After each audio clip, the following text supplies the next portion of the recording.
ज्ञानवापी मस्जिद पर एएसआई की सर्वे रिपोर्ट को एआईएमपीएलबी ने खारिज कर दिया है।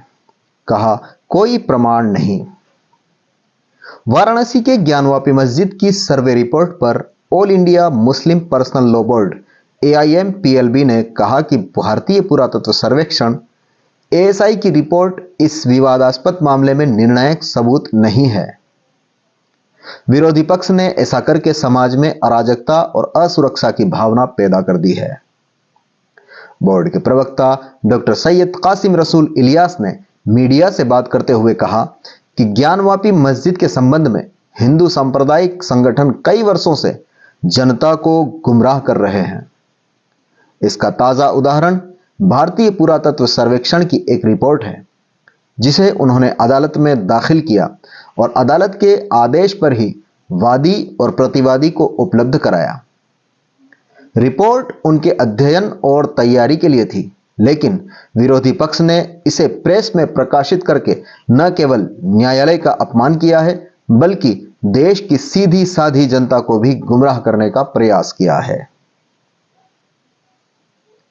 डॉक्टर सैयद कासिम ने कहा कि इसी तरह कुछ महीने पहले जब सर्वेक्षण टीम ने अपनी रिपोर्ट में जलाशय में मौजूद फव्वारे को शिवलिंग बताया था, तब भी विरोधी पक्ष ने इसे खूब प्रचारित कर जनता को गुमराह करने और समाज में अशांति पैदा करने की पूरी कोशिश की थी।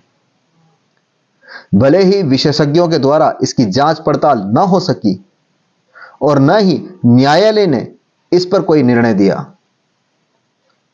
बोर्ड के प्रवक्ता ने कहा कि इससे पहले बाबरी मस्जिद मामले में भी पुरातत्व विभाग ने बाबरी मस्जिद के नीचे एक भव्य मंदिर होने का दावा किया था, लेकिन जब बोर्ड की ओर से देश के 10 प्रमुख पुरातत्वविदों ने अदालत में परीक्षण करके उसकी पोल खोल दी और इसके उलट खुदाई में मिली चीजों से बाबरी मस्जिद के समर्थन में दलीलें दी, तो इलाहाबाद हाई कोर्ट की लखनऊ बेंच ने इस रिपोर्ट को विचार करने लायक नहीं माना। सुप्रीम कोर्ट ने अपनी टिप्पणियों में कहा कि खुदाई में मिली वस्तुएं बाबरी मस्जिद के निर्माण से 4 शताब्दी पहले की हैं। इसलिए मौजूदा रिपोर्ट पर कोर्ट का अंतिम फैसला क्या होगा, यह तो समय ही बताएगा। उन्होंने आगे कहा कि हमें विश्वास है कि बाबरी मस्जिद मामले में पुरातत्व विभाग की रिपोर्ट का जो परिणाम हुआ था, वही परिणाम इस रिपोर्ट का भी होगा।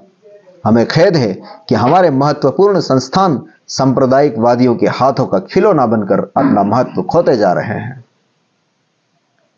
डॉक्टर सैयद कासिम रसूल इलियास ने आगे कहा कि बोर्ड की कानूनी समिति और हमारे वकील इस रिपोर्ट की विस्तार से जांच करेंगे और इसे मस्जिद के अंजुमन प्रशासन द्वारा अदालत में पेश किया जाएगा।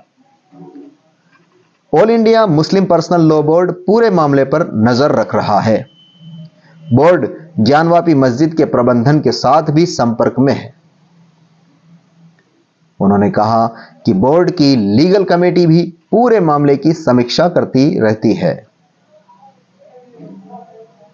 आगे उनका कहना है, अल्लाह ने चाहा तो इस मामले में हर संभव प्रयास किया जाएगा।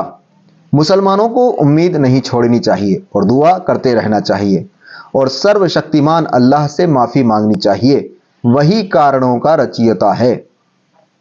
हम देश की जनता से भी अपील करते हैं कि कोर्ट का अंतिम फैसला आने तक इस रिपोर्ट पर कोई राय न बनाएं।